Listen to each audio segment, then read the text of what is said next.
Hi everyone, this is Jim. Welcome to this Blitz chess postmortem. This is a postmortem of my Blitz game number 226. I was white here, kicked off with d4.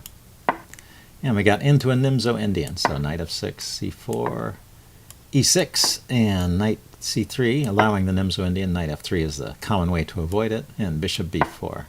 So there's different lines here. Queen c2 is very popular these days. e3 is the old main line of the Rubinstein variation. And also knight f3 was popularized by Kasparov. Well, these are decent ways to play. So knight e4 is a bit unusual, but it's trying to take immediate advantage of this pin. The knight can't move, and so black gets to trade off this knight and inflict some damage on my pawn structure, and then he retreats the bishop back to e7.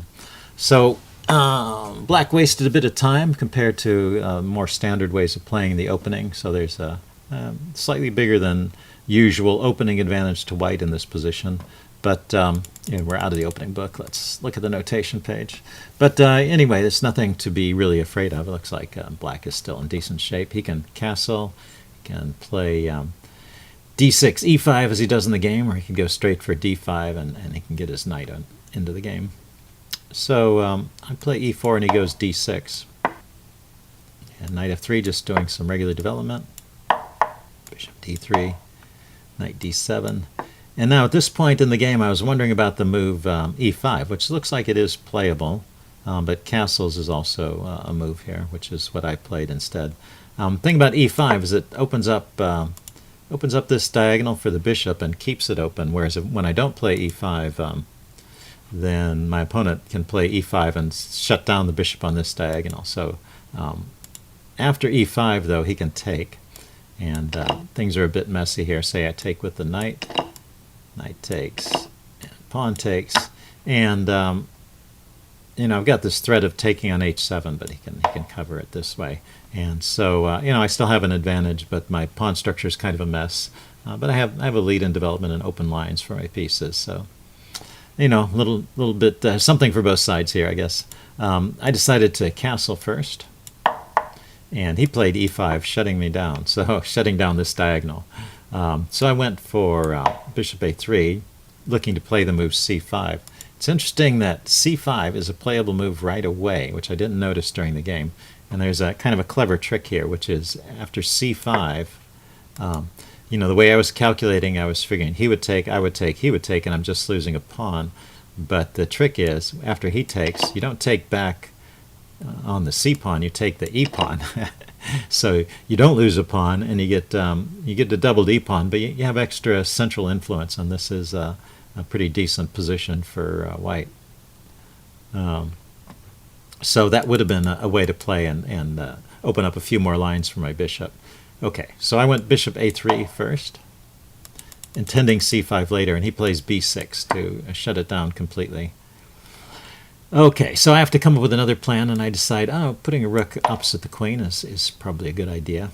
But you'll notice that that bishop a3 move, rather than pushing on to c5, that's pretty much allowed black to equalize. So we've got roughly an even game.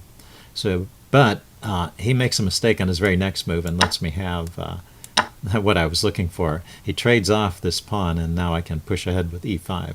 And then he immediately walks into the c5 push with knight f6. So I really should just be winning from this point forward. But you'll see it's more complicated. I kept missing my chances to win here, basically. So, but I start out with the right idea. Pushing e5, he takes, I take, and then he played knight d7 here, moving the knight away. He could have tried bishop takes a3. That would have been his best chance. And this is interesting. If he takes here, my best reply, instead of taking the knight right away, is to play bishop to e4, which is a double attack. It attacks his rook, and it attacks his queen. And that's the way to go. It's interesting that bishop takes h7 is not as good, because I've already lost one bishop. Bishop takes h7 costs me another bishop, and then I'll have to lose a rook to capture his queen. So that's, I'm giving up a rook and two bishops for a queen and a pawn, and that's just not a good material trade for me. So I should avoid that move. But bishop e4 would be good here. Okay, but he didn't play bishop a3. He played knight d7. And now I have this totally crushing attack, which I start out on the right foot here. I start out correctly with bishop h7 check, king h8. And bishop to b2 is not the top choice, but it's still a good choice. It puts the bishop on a good diagonal. And after g6, it's threatening e6 with the check. But I decide to save my bishop first, which, well, it's not saving it. I'm trading my bishop for a pawn and messing up some of his structure here. And I know I'm going to get a piece back with this e6 push. But right here, okay, this is my first chance to get a really crushing attack. Instead of just getting my material back with e6, I should take the pawn here, pawn on g6. And his king is just wide open here, and I've got all my pieces poised for an attack. And I have this threat of e6, which is checkmate. Or, well, I guess he can block the diagonal. If this diagonal were unblocked, that would be checkmate because the king has no square to go to. So he's already in sad shape, and I have the idea of bringing a rook up and over as well. So lots of threats, and I really should have spotted that queen g6. But I was focused on this other idea I had had previously of e6 check. And you can see this is still winning. It just wasn't the best move. So he's in check. He moves the king. He saves the g-pawn this way, so I don't have queen takes g6 anymore. But I grab the knight. And bishop takes d7, so he takes back. And now I find a good move, and it's approved by the computer. It's knight e5. Getting another piece into the attack, and comes with a double threat. I'm attacking the pawn, and I'm attacking the bishop. But he comes up with a very clever reply, bishop f5, attacking my queen and defending the pawn on g6 at the same time. So my best reply here is queen to c3. Queen to c3, just creating this battery on the dark diagonal, and it would threaten checkmate on g7 if the knight weren't in the way, and that's the best way to continue the attack. I played rook takes d8, which once again is not still keeping this tremendous winning advantage.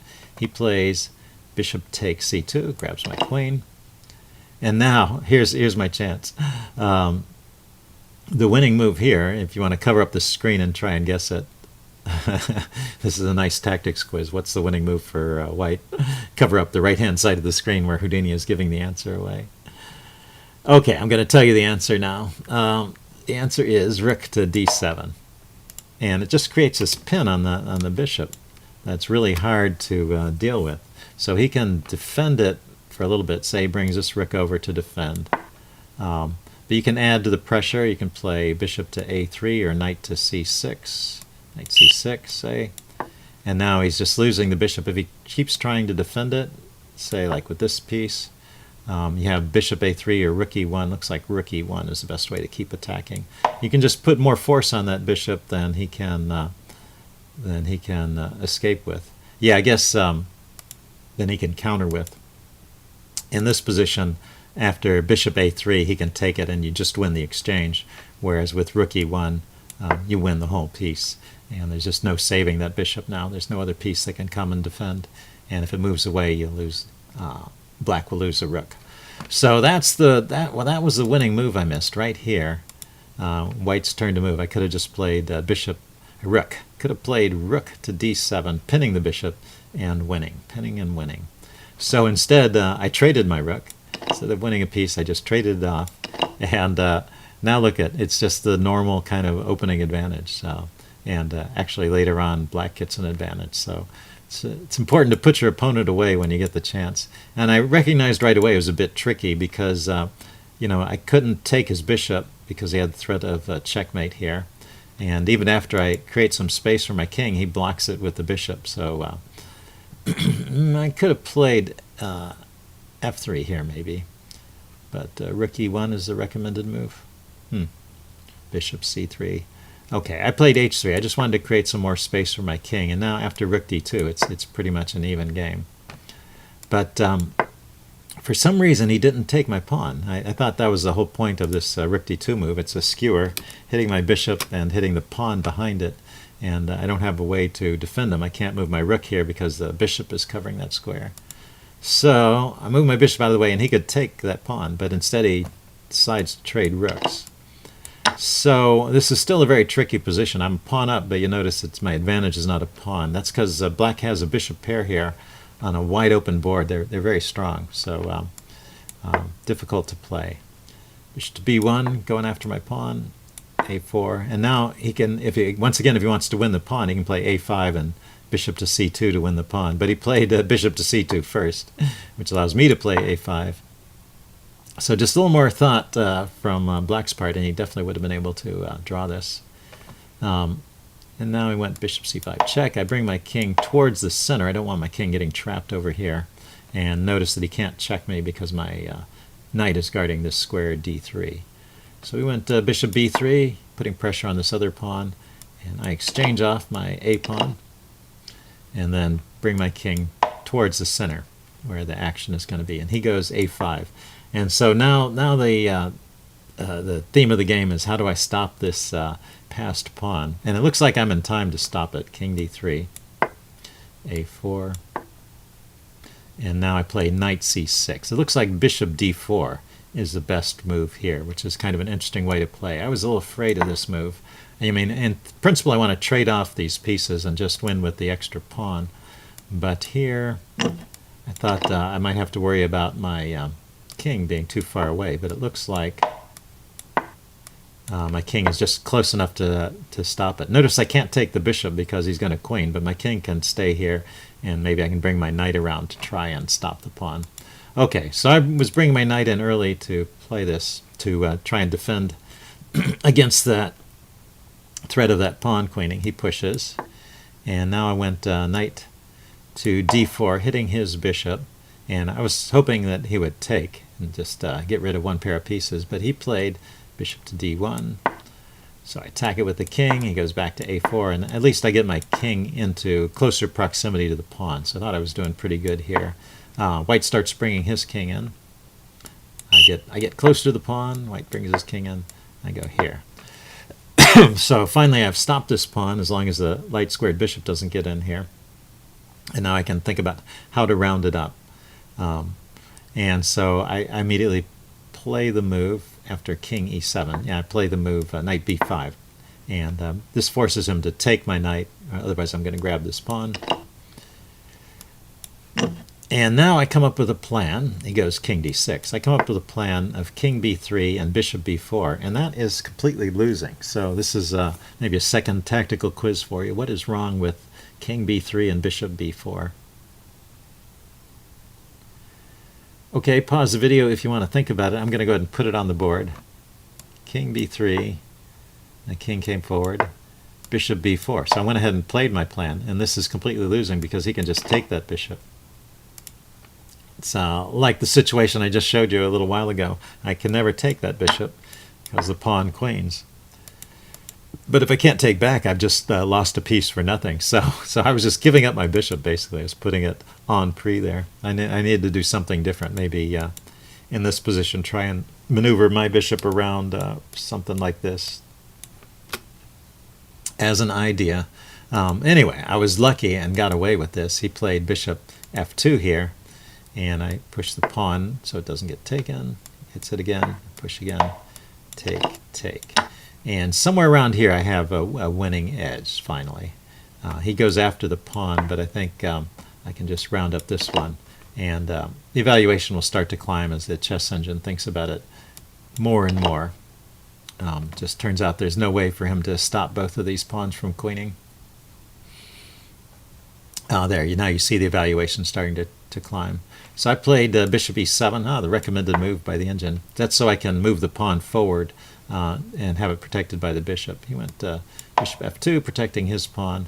And let's go through the remaining moves kind of quickly. It's pretty easy from this point out. I just have to keep my pawns protected and advance them carefully. And he's going to have to sacrifice his bishop for one of them, and then the other one will queen. Now, at this point, he gave up the bishop. He didn't really have. He gave up his pawn on b4. He didn't really have to. He could have played king c5, for example. And I just keep pushing. And say he moves his bishop. Keep pushing. And then, yeah, he's got nothing great to do. He just can kind of shuffle his bishop, protect his pawn, attack my pawn. And then I can do this kind of maneuver.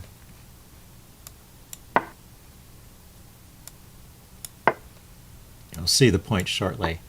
I move my king to b3. That's the key square.